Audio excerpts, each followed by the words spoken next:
Welcome to Absolutely Marvel and DC. My name is Benny, and that is Siegfried IV, Philippe, the Kingdom of the Franks.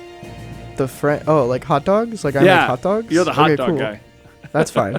Today we're going to talk about Supergirl, guys. I'm back, and I have now watched 4 episodes to catch up. And you know what? There's no reason to recap. There's 4 of them. It has nothing to do with Supergirl, basically. Yeah. I don't remember what happened in the first episode. Like the past 3 episodes, before this most recent one, which we're going to talk the majority about. Basically, there was like a side adventure where Brainy and Nia went back in time to get some DNA from high school aged Kara because that would help them track her in the future in the Phantom Zone. Yeah. So they did that. And that I thought was great. And we talked a little bit about this off camera. Those 2 episodes were fantastic. Yeah, it made me really fall in love with just Brainy and Nia's characters and the way that they play off each other and the way that the show, like, I really think they're the show at this point. But I also think that's part of the problem. So when they first went back, I didn't know that the latest episode was going to go back to the present. And once I had 2 episodes in the flashback, I'm like, oh! So from what I've read, Melissa Benoist is pregnant, and they're trying to get her off the show as much as possible so they can still keep filming, but let her go through the whole pregnancy. So they're going to go back in time and just replace the cast. It's a cool idea. That's what I thought. I was like, you've got literally a brand new Kara. And the whole adventure can be Brainy and Nia trying to not alter the timeline, but they're accidentally teaching Kara to be the superhero that we know. You know, like, yeah. I was like, that's a cool plot point. I was surprised they did it for 2 episodes and not just 1. And I'm kind of glad they didn't do it for more than 2, personally, because I was enjoying it. But towards the end, I was getting a little frustrated with just both of them being so like frizzy about like, we're gonna screw things up. And that's like, you know, time travel. That part of time travel always bugs me. So if they were gonna sit there for like 3 more episodes, just with half of it being dedicated to we have to be careful and we have to make excuses for why we're here, it's like that would get old real quick. Well, I thought they were going to throw that portion of the plot out, like when Brainy started participating in every school activity. I was like, oh, yeah. So we're just gonna plant them here, and it's gonna be like half the season is gonna be. That's what I thought when we got to episode 2, because you're right, it's so abnormal for them to do like 2 episodes of that kind of a plot. It'd be like if Cisco and whatever his name is, Chester. the other guy, if they stayed in the 90s for a couple episodes. For more than an episode. Yeah. Yeah, you would have been like, oh, what's going on? I think they definitely stretched it out to set up things for later in the season, probably, and also, yeah, because they want to get Supergirl off screen as much as possible because of, I guess, their pregnancy, and that's very apparent in this week's episode because she is like literally not there at all. Well, she wasn't in the last 3 episodes. They literally, like, I'm assuming she was like actually like right in the middle of like the you can't get off your feet period, because I don't track pregnancies that much, but I know you do get to a point where like don't get off your feet, because the last 3 episodes she didn't even appear outside of like a flashback where they were like, here's what happened last week, like. Someone, and I don't know how true it is, but basically someone said that all the Phantom Zone stuff with her was filmed separate before she was off the set. That makes sense. Which makes sense why it's so disconnected from the rest of the show right now. Yeah. Which, like, this stuff happens, and it's tough because I've watched a lot of shows, like, the one that comes to mind is How I Met Your Mother. What's her name? Lily in the show, I forget the actor's name, but something. She got written off just because she was pregnant, and they did it in a great way, where she was just gone for, like, basically the entire season, where they make a joke about her looking pregnant in the show, and she gets so pissed off by that joke that she leaves, and you just don't see her for the rest of the season. Didn't they do a portion of a season where she had to go again, and it was always Marshall calling her? So they could film her separate, and like he would just be like, "What's going on?" And she's like doing something else. She left to that was like at the end of season 1 or 2. She went to art school in like the other side of the country or whatever. Yeah. I don't know if there was like a reason for that in real life, but it's tough because that's like a character that part of an ensemble cast that's built up enough, and she's not the main character. But like in this show, Supergirl is the name of the show. Yeah. It's kind of tough to write that character out completely. That's why I thought when we went back in time, they were going to really start building on this whole Supergirl, and they were just gonna do this like younger actress to be Supergirl, which I found funny because like most of these characters are supposed to be like 10 years separated. Like wow, they change a lot. Age gets to them crazy, man. Yeah, especially like because Alex is, I think she's like 18, 19 at that point. Or she went to college, so like 1920. Yeah, no, she had to be 21 because they talked about getting drinks. Yeah. They talked about drinking, and I think Kara was like, I think they said specifically she was 17. So Alex is like 21-ish, which like, what? They actually completely, her facial structure just completely changes in like 6 years. I will appreciate they didn't just try only replacing Kara and like that Kenny kid. And it was like, and then they bring in the other actress. That would be so weird. I forgot you haven't seen the previous seasons. This is not the first time we've seen these actors playing younger versions of Kara and Alex. And a couple seasons ago, they did the same thing. It wasn't time travel, but it was just like, they just for whatever reason did a flashback episode or two where they showed like, I think it was them when like Kara's dad like came back or something. Okay. I don't know. It was a whole thing. Her adopted. Is that father, why that whole not Kenny the real father? Because I felt the Kenny stuff was weird. Because I'm like, I must have missed something. Because they were like Kenny very is specifically. new. I'm pretty sure he was new for this like flashback zone. Because they had like a whole thing where he's like, Kenny died when you were younger. No, he's back to life. And I'm like, that's a weird plot point. I've never heard of this kid before. I don't like, remember he's never that. been referenced. That might have been a thing. Maybe it's a comic book thing. I have no idea. Or maybe they just wanted a new character as part of the gang, which it didn't bother me. No, I liked Kenny. I thought his character was fun. Because he was on board with everything. It wasn't like a problem. And he was just kind of like, yeah, this is fun. You know, like. Those two episodes were a good example of CW drama being done well because it makes sense for teenagers. And especially that, like, the drama that they were experiencing there where, Kenny and Kara are together and they have different plans and Kara doesn't want to tell him that because it means they're probably gonna have to break up. Like that's real. Like that happens to people that age. So it's something that's like founded in. Yeah, I liked those two episodes. And Nia was great. I thought like this is the first time I've seen the actors for Nia get like more than like, oh, well, that was a cool 5 minutes. Like she got a whole couple episodes, saw her powers. I thought it was hilarious when they sliced open the turf, lifted it, dropped it, and it sealed perfectly. I'm like, that's not how turf works. True. Like, I get what you're going for, but that's not how that works at all. Space magic. Who cares? Yeah, space magic. And Brainy is also the first episode I got to see the guy playing Brainy really flesh out. And they like the jokes about stress eating right at the beginning. So then he was constantly looking for food to eat. I thought it was hilarious. He was looking for an outlet, so he just signed up for every club in the school. He's like, well, I couldn't let anyone be suspicious. So I just signed up for everything. Like, fair. And he excelled because he's a 12th level intellect. And I love that's always the excuse for things. Like on the latest episode with I'm a 12th level intellect, so the nightmares didn't get to me. Balloons! Yeah. So I guess, let's talk about this week's episode. Because we kind of, I don't have a lot of complaints about the stuff leading up to this one, mostly because the characters who are the problem characters in this show were not in those episodes. But this episode reminded me of why so I feel like this whole season is an experiment by CW to see if they've built up a large enough cast to carry the show without the title character.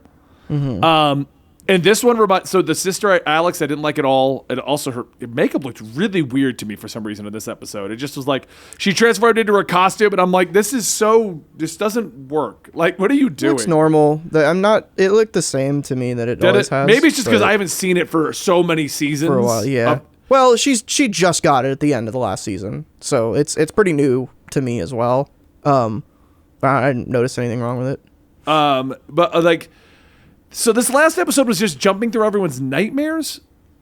Yeah, which, like, okay, my main issue with this episode is they reveal the fact that these are nightmares that the Phantoms are causing after the first one. And then we see, like, the episode is basically split into 5 to 10 minute segments of each character having a nightmare drawn out with high-tension drama that we know is pointless because they're all nightmares. I was so checked out after it was revealed that it was a nightmare. I was just like, okay. Like, you're not going to kill someone, so, like, I'm not worried about that. Like we were crapping on The Flash this week a lot, but to be fair, they have a nightmare sequence in that episode, and we only see one of the three characters who have nightmares. We only see Iris's nightmare. The Alexa and Camilla's nightmares, they're just like in the background, and they say one line that gives you an idea of what their nightmare is. We don't spend 10 minutes on each of them. Right. And once we realized it was in Flash that it was a villain doing it, it was like, oh, okay, so that's what's actually happening. And this one, they reveal it at the beginning with the water monster, which maybe you can specify, because the ending, she's like, Mom? Is that like an important thing that the water monster was her mom? I don't know what the hell that was about. Okay. I was like, her mom's a water monster? Did I miss something else? Like, I gotta still. I don't. I think Lena's adopted, and I forgot about that. And that was her actual mom, not Lillian, because Lillian Luthor. But she's water. Yeah, because the thing was like, Lena said that her mom drowned, and so she's really afraid of drowning. Okay, all right. So that all makes sense. Yeah. So this makes this episode even worse for me, because I don't even know why they were afraid of these things. Like. I also feel like the actor for Brainy is getting so much work in this episode. He's in everyone's nightmare, basically. Like, everyone's having a nightmare about Brainy getting killed. And then the real Brainy's like, didn't even get me. I'm just afraid of some balloons. The problem is that each of these nightmares are just like, we know they're not going anywhere. And they do kind of each relate to each character, but there's no point. Like, it's the most filler episode of like a TV show I have seen in a while. Mm-hmm. And I know like they're probably strapped with difficulties because they can't get their title character to film a lot, but they could have done this in such a, like, the episode should have been the first nightmare playing out. We realize it's a nightmare. And then the rest of the episode is Brainy and Jean figuring out how to snap everyone out of the nightmares, because they're the only two who can figure it. Because that, like, I think 38 minutes into the episode is when we get to that point. And that was the point where I was like, oh, I'm having fun now. Because Brainy is being Brainy, and Jean, when utilized well, the balloon jokes were great. Too. Yeah. Just to have them constantly go back to, it's just air and rubber, it's just air and rubber, it's just air and rubber. I'm just like that should have been the episode. I love this. Yeah. Especially with, and I know like we just had 2 episodes of like Brainy being the main character of the show, but that worked because it was 2 characters and the writers didn't have a chance to lose the characters in the ensemble cast. Like, something I realized in this episode is that pretty much every character on this show, with the exception of Brainy, Dreamer, and sometimes Jean, aren't being written as characters. They are just saying whatever the writers need them to say at the given point in time. Oh, like, John was so bad about this episode? Yes. Like, every line he said, and I know the actor's good, because I've seen the first couple of seasons he's in. Yeah. It was just all just pointless exposition. Like, there's one particular line where the like, and like Brainy makes a joke about how you just have to save everyone, the easy part, and he says something about like, you're all heroes, and I'm just like, that's the motivational speech we're getting from John. Okay. Yeah, it's it really just feels like they don't know what to do with like most of these characters. Like, they need to trim a lot of the fat of this show, and like they made Alex evil right at the get-go. Yeah. Oh no, you're infected. You're pushing through it. No, every other character you have locked up immediately. Like, Alex is okay. They made this huge status quo shift with Alex's character, and now they don't know what to do with her anymore, because she was interesting as a DEO agent, and she rose to like be the director of the DEO, and that is where her character should have stayed. But they removed the DEO, and now they made her a superhero in a show where everyone at this point is a superhero except for the therapist that we bring along because she's Alex's girlfriend. It's like, they don't know what to do with these characters. Girl was at the ending that grabbed the shield? Oh my god, that made me so angry. It was who I didn't know who that character was. She came out of nowhere, and I've been watching that since the beginning. That's Alex's girlfriend, who, and I think you forget this every week, and I don't blame you because it is incredibly forgettable. That's Jimmy Olsen's sister. Right, and yes, you tell me this every week. Yes. In my defense, it's been 4 weeks, and I just binge-watched all of them, so. Yeah. And Jimmy Olsen's status quo, before he left, is that he was Guardian, who had a shield. Yes. And now they're starting to telegraph that she is going to become Guardian. If that happens, I'm done. I just found I'm pretty sure that's her girlfriend. And then like there's a comment at the ending like, even without powers, and I'm like, Yeah, it's what? like, ugh. You have a whole cast of superheroes here. You have 12th level intellects, and the rando's gonna grab the shield? Like, that's how I saw it. As someone who hasn't seen much of their relationship, now that I'm more thinking about it, I remember there were scenes, not in these last 3 episodes, but there were scenes where they were together and they would imply it was the girlfriend. But she's not important. Like, No. they literally like when Brainy went up to, I don't even remember her name. When Brainy went up to the girlfriend, yeah, and was like, I don't know her name. I didn't even know I think she just came out of nowhere as far as I was concerned. I was like, what is even happening? he was like, I'm really glad you're here. And I audibly went, why? And like, it made sense in context because he was like, because you're a therapist and I have anxiety right now. But also, it's just like, so, like, you can't have a team filled with these larger than life super characters and then also have this normal person here who's not a superhero. And I think that's probably the conclusion the writers came to, and that's why they might be turning her into Guardian 2.0 or We whatever. don't need more superheroes in this show. You have Martian no. Manhunter, you have Dreamer, you have Brainy. I know he's not a superhero, but he's a superhero. You gave he's a Alex super character. powers. Yeah, you have Supergirl. Like, it's the thing. It's Incredibles. If everybody's a super, nobody is. Like, it's not interesting anymore. Like, you had the dichotomy between the DEO and Supergirl was interesting. That was what I enjoyed about the first 3 seasons. The parts that I did watch was there was a organization and Supergirl. They were separate, but they worked together. And now that I've come back to the show, everyone's a superhero. I hate to say this, but I feel like they need to take a page from Flash where everyone gets a job and a role and they do that job. Iris does reporting work, although that's gotten weird in the last couple of episodes. But like, Cecile is still the DA, even though she's psychic, so she does DA things. She was around for the trial, not anymore.